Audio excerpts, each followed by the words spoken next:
Hi hello ನಮಸ್ತೆ ಸ್ನೇಹಿತರೆ. ಇವತ್ತಿನ ವಿಡಿಯೋದಲ್ಲಿ ಬೆಂಗಳೂರು ಯೂನಿವರ್ಸಿಟಿಗೆ ಅಡ್ಮಿಷನ್ ಆಗಿ ಸುಮಾರು ಜನ ಬಂದುಬಿಟ್ಟು ಹಾಸ್ಟೆಲ್ಗೆ ಅಪ್ಲಿಕೇಶನ್ ಹಾಕೋದಕ್ಕೆ ಕೇಳ್ತಾ ಇದ್ರಿ. ಹಾಗೆ ಬಂದುಬಿಟ್ಟು ಈಗ ಹಾಸ್ಟೆಲ್ ಅಪ್ಲಿಕೇಶನ್ನ ಬಿಟ್ಟಿದ್ದಾರೆ. ಅದ್ರ ಬಗ್ಗೆ ಕಂಪ್ಲೀಟ್ ಡೀಟೇಲ್ಸನ್ನು ಈ ವಿಡಿಯೋದಲ್ಲಿ ನೋಡೋಣ. ಯಾರಿನ್ನೂ ಚಾನಲ್ಗೆ ಸಬ್ಸ್ಕ್ರೈಬ್ ಮಾಡಿಲ್ಲ ದಯವಿಟ್ಟು ಸಬ್ಸ್ಕ್ರೈಬನ್ನು ಮಾಡ್ಕೊಳ್ಳಿ. ಈಗ ನೋಟಿಫಿಕೇಷನ್ ಬಿಟ್ಟಿದ್ದಾರೆ ಹಾಸ್ಟೆಲ್ಗೆ ಅಪ್ಲಿಕೇಶನ್ ಹಾಕೋದಕ್ಕೆ. ಅದರ ಒಂದು ಸಂಪೂರ್ಣ ಮಾಹಿತಿನೇ ಇದು ನೋಡಿ PDF.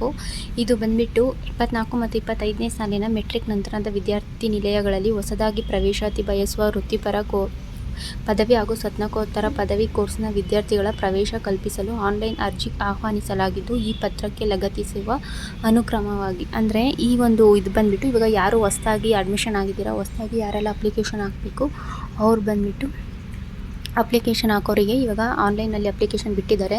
ಇದು ಸ್ಟಾರ್ಟಿಂಗ್ ಅಂದರೆ 2ನೇ ತಾರೀಕಿಂದ ಅದು ಲಿಂಕು ಓಪನ್ ಆಗ್ತಾ ಇದೆ.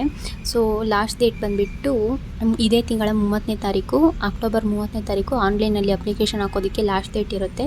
ಆ್ಯಂಡ್ ಬಂದುಬಿಟ್ಟು ನೆಕ್ಸ್ಟು ಇದು ತಾಲೂಕು ಮಟ್ಟದ ಅಧಿಕಾರಿಗಳು ಪರಿಶೀಲನೆಗೆ 5ನೇ ತಾರೀಕು ಲಾಸ್ಟ್ ಡೇಟ್ ಇರುತ್ತೆ. ಹಾಗೆ ತಾಲೂಕು ಸಮಿತಿ ಮೂಲಕ ಆಯ್ಕೆಯಾದ ಅಂದರೆ ಕೌನ್ಸಿಲಿಂಗ್ ಬಂದುಬಿಟ್ಟು ನಿಮಗೆ ಇದು ಹಾಸ್ಟೆಲ್ನ ಸೆಲೆಕ್ಟ್ ಮಾಡ್ಕೊಳ್ಳೋದಕ್ಕೆ 8ನೇ ತಾರೀಕು ನಿಮಗೆ ಕೌನ್ಸಿಲಿಂಗ್ನ ಮಾಡ್ತಾರೆ. ನೀವು ಹಾಸ್ಟೆಲ್ಗೆ ಅಡ್ಮಿಷನ್ ಆಗೋದಕ್ಕೆ 11ನೇ ತಾರೀಕು ನಿಮಗೆ ಟೈಮ್ ಇರುತ್ತೆ. ಸೊ 11ನೇ ತಾರೀಕುವರೆಗೂ ಟೈಮ್ ಇರುತ್ತೆ. ಆಮೇಲೆ ನೀವು ಹೋಗ್ಬಿಟ್ಟು ಹಾಸ್ಟೆಲ್ಗೆ ಅಡ್ಮಿಷನನ್ನು ಮಾಡ್ಕೋಬೇಕಾಗುತ್ತೆ. ಇದಕ್ಕೆ ಏನೇನು ಡಾಕ್ಯುಮೆಂಟ್ಸ್ಗಳು ಬೇಕು ನೀವು ಅಪ್ಲೈ ಮಾಡೋದಕ್ಕೆ ಅಂತ ನೆಕ್ಸ್ಟ್ ನೋಡೋದಾದರೆ ಇದ್ರ ಬಂದುಬಿಟ್ಟು ಕೆಲವೊಂದು ಕಂಡೀಷನ್ಸ್ ಇದ್ದಾವೆ.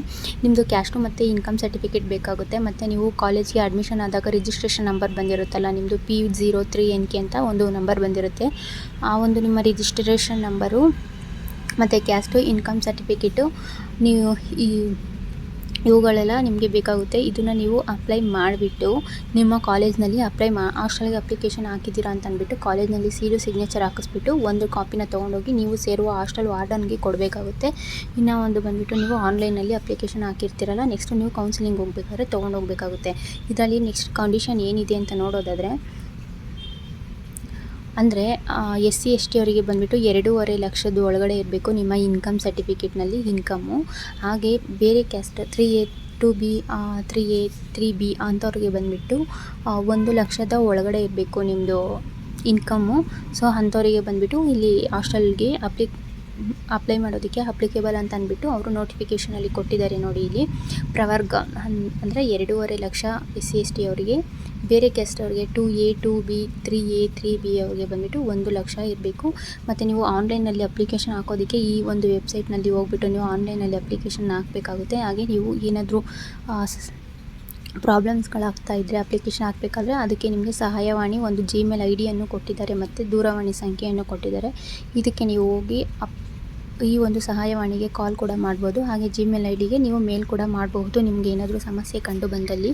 ಸೊ ಇದಿಷ್ಟು ಇವತ್ತಿನ ಮಾಹಿತಿ. ಈ ರೀತಿ PDFಗಳನ್ನ ನಾನು ಶೇರ್ ಮಾಡೋಕ್ಕೆ ಯಾವುದೇ ರೀತಿಯಂಥ ಗ್ರೂಪ್ ಇಲ್ಲ. ಅದಕ್ಕೆ ನಾನು ನಿನ್ನೆಯ ವಿಡಿಯೋದಲ್ಲಿ ಕೇಳಿದ್ದೆ ಯಾವುದಾದ್ರೂ ಗ್ರೂಪ್ ಮಾಡಿ ಅಂತ ಸುಮಾರು ಜನ ಕೇಳ್ತಿದ್ರಿ. ಸೊ ಆ ಗ್ರೂಪ್ ಮಾಡಬೇಕು ಅಂತಂದರೆ ಟೆಲಿಗ್ರಾಮ್ ಚಾನಲನ್ನು ಓಪನ್ ಮಾಡಬೇಕಾಗುತ್ತೆ. ನಂದು ಟೆಲಿಗ್ರಾಮ್ ಚಾನಲ್ ಇಲ್ಲ. ಸೊ ನೀವುಗಳೆಲ್ಲ ಓಪನ್ ಮಾಡಿ ಅಂತ ಹೇಳಿದರೆ ನಿಮ್ಗಳಿಗೆ ಯೂಸ್ಫುಲ್ ಆಗುತ್ತೆ ಅನ್ನೋದಾದರೆ ನಾನು ಟೆಲಿಗ್ರಾಮ್ ಚಾನಲನ್ನು ಓಪನ್ ಮಾಡ್ತೀನಿ. ಸೊ ನೀವುಗಳು ನಿಮ್ಮ ಅಭಿಪ್ರಾಯವನ್ನು ಕಮೆಂಟ್ ಮೂಲಕ ತಿಳಿಸಿ.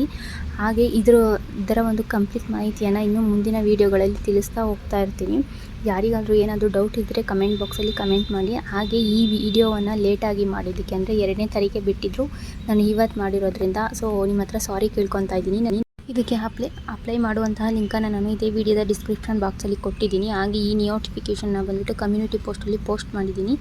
ಯಾರಿನ್ನ ನೋಡಿಲ್ಲ ಹೋಗಿ ನೋಡ್ಕೊಳ್ಳಿ. ಹಾಗೆ ಈ ಒಂದು ಲಿಂಕ್ ಮೂಲಕ ನಿಮ್ಮ ಅಪ್ಲಿಕೇಶನನ್ನು ನೀವು ಹಾಕ್ಕೊಳ್ಳಿ, ಅಪ್ಲಿಕೇಶನ್ನ ಅಪ್ಲೈಯನ್ನು ಮಾಡ್ಕೊಳ್ಳಿ ಅಂತ ಹೇಳ್ತಾ, ಯಾರಿನ್ನೂ ಸಬ್ಸ್ಕ್ರೈಬ್ ಮಾಡಿಲ್ಲ ಸಬ್ಸ್ಕ್ರೈಬನ್ನು ಮಾಡ್ಕೊಳ್ಳಿ.